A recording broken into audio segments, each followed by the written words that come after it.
work with kids now, and, you know, I see them trying to grow up here, and I don't see a lot of room for people to grow up. I see a lot of pretty things and a lot of things that a lot of adults want. There wasn't a lot of room to grow up when I was here, you know. Yeah, but maybe there was a little more. I mean, I don't think the apartment buildings had come in yet, and I don't think that the real money had, you know, established its lifestyle here in such a way that it was, you know, really infringing on the rights of young people. Well, that's true. I mean, it wasn't as incredibly prominent as it is today. I mean, I don't see young people having a place to be, or a kind of just a space, an emotional space, a conceptual space to be human beings in, to be respected. Well, why would, you know, these teenagers need that kind of space in a community with this much? This much what? This much wealth, this much consumption, this many buildings, this many lawns, this many parks, this many schools, this many private clubs. Yeah, it's got a lot of those things, but what about, you know, the cat on the street?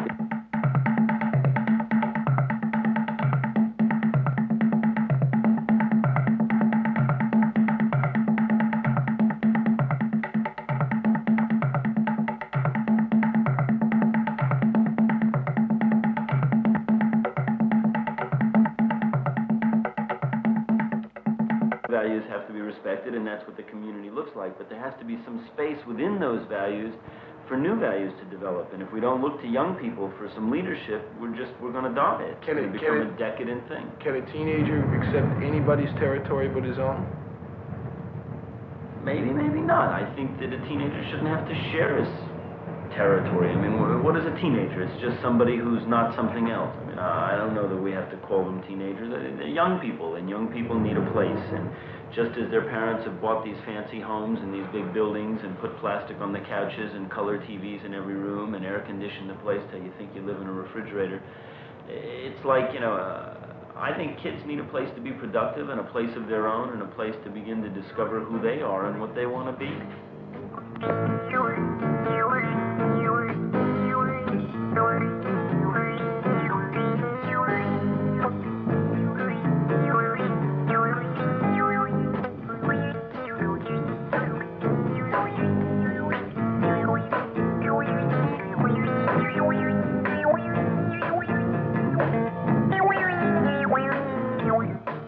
After I get finished fucking with, then I'll probably go back shooting dope. They only get into trouble. Right, you sort of like took the, you know, proverbial dive. It bothers me because they look like they have nothing to do. I'll tell you to get off the street. A man over 17 is not a kid.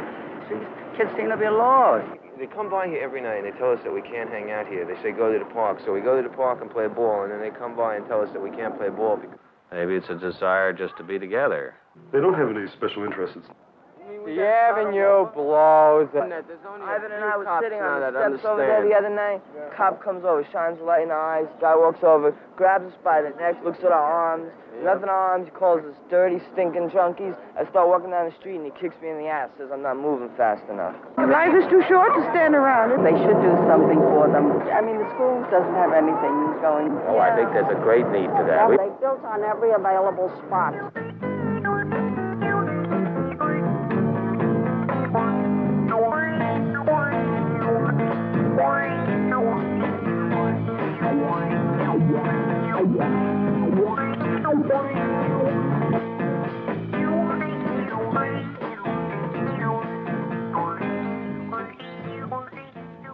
I do not know personally what the needs or the requests of the young people might be outside the church.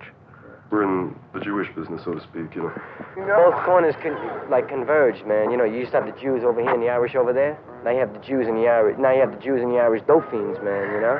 You gotta do something for yourself. We needed a space, or we really shouldn't spend the money on the street. And then the idea of a dome and Buckminster Fuller's feeling that people can do it and do it with less and do it cheaply came up, and a lot of really fine people who were here that night said, hey, let's try. And it's going to be a coming together of people. Ain't seen nothing but sunshine for just about 40 days. It burned my corn and I ain't got nothing to sell. Working so hard and tend my fields, yeah, I almost paid them all. Now the sun's so hot, my dog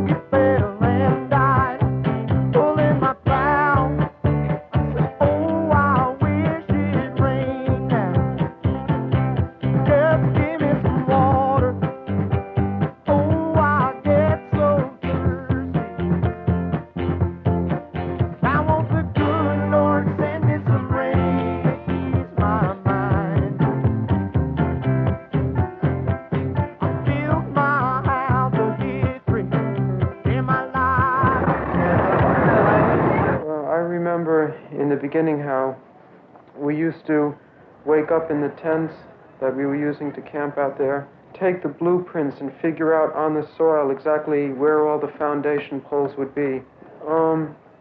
We started out digging by hand and just with shovels, and it was a little hard to do it that way, and we got some picks and people would chop up the soil and then dig it out. And once we ran into rock, we got pneumatic hammers, I guess they are, and went through it. Now the well outside has run dry. A man came by this morning, said he wants to buy my land. Well, I just want one more chance to try. Letting it go. Oh, I wish it rained now. Just give me some water. Oh, I get so thirsty. Now won't the good Lord send me some rain? Ease my mind. Now it's hot and dry again. Won't my troubles never end? But now he don't hear me cry. There ain't a dark cloud in the sky.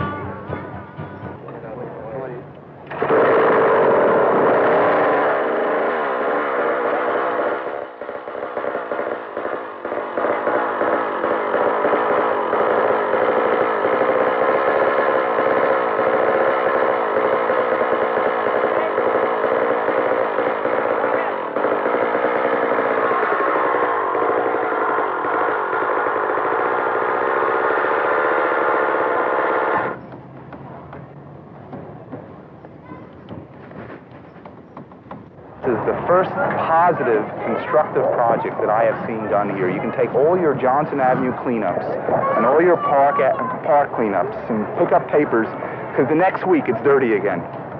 But this is a positive statement by the kids here, and it's absolutely fantastic. Then one morning, the truck came and delivered an enormous amount of wood, which went on top of the foundation poles, sort of the joists to hold up the floor. And we paired the wood together. We brought the wood to where it would be and nailed it together, because it would be too heavy to carry if we nailed it before. And then measured exactly where everything would be.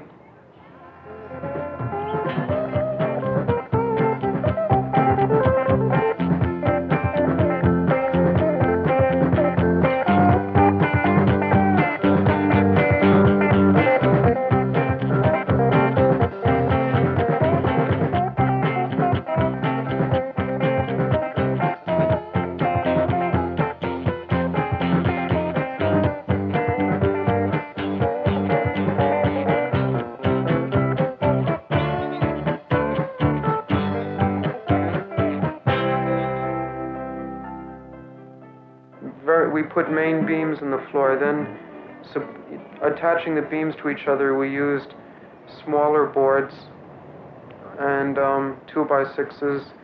And then on top of that, we insulated that with styrofoam sheets. Then put a plastic layer on that to sort of weatherproof it or waterproof it, whatever. And then on top of that, a plywood floor.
frame went up very quickly, but it went up wrong. And we took it down and built it again, took it down again, and the third time we put it up right. And everyone was waiting for that. And we had then finally, when the last hub was tightened, we had our celebration, drinking champagne out of Con Edison hats and so on. And it was sort of a turning point in building the dome. Everyone had a really good feeling about that. It was the first time we could actually see what it looked like. And it really looked better than anyone expected. It was really unbelievable that even we actually got it done. It was just a corral. There was dirt, and there was a wooden ring, and that was it. You don't just think of it as a building, but it's actually, you know, like a person. Don't over-tighten it, Mark. Richie. What? I want an orientation, okay? We think Mark is an A, right? Mark is at all A's, right. An A, and then there's a B from Rick over there. Right, okay. Okay, then all around here there's C's. Put it in, Rick. There's a B there and a C there. Next is a C, and that's a B going across, right? Right, but he won't get that in. That's a B going, yeah. He gets a B going over to the pent and a B going over to the head. No, he's got a B there. Right, and a C going. Now you got me. The dome itself looks really out of sight. I'm sort of impressed with the way the work's going so quickly. And it's sort of nice to see a lot of people around that you've seen before all over Riverdale doing all sorts of weird and odd things, and now they all seem to have a purpose and they're doing something intelligent. My nose hasn't sweated in a long time. The way this is built, it'll be here after some of the skyscrapers are caught.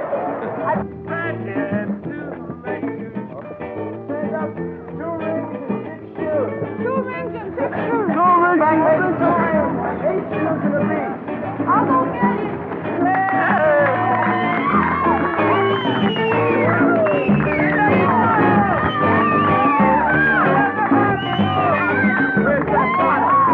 After the frame, we had to put on the shell, which was a plywood triangles that we nailed onto the frame.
Out and the dome's being lit up by those lights.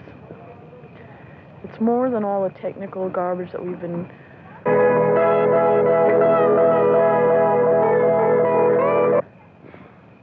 running around with and yelling, and the struts and the A's and B's and C's. And it's more than all those people coming in and saying, isn't it wonderful and good for the community? and all the rest that they're saying, which is fine and good, and they're enthusiastic and happy, but it's more than that now.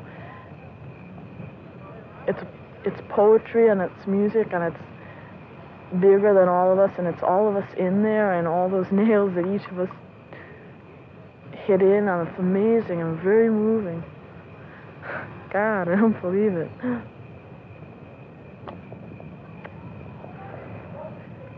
You can't even say it. There aren't any even words. Cliche, but there aren't. It's just that amazing dome.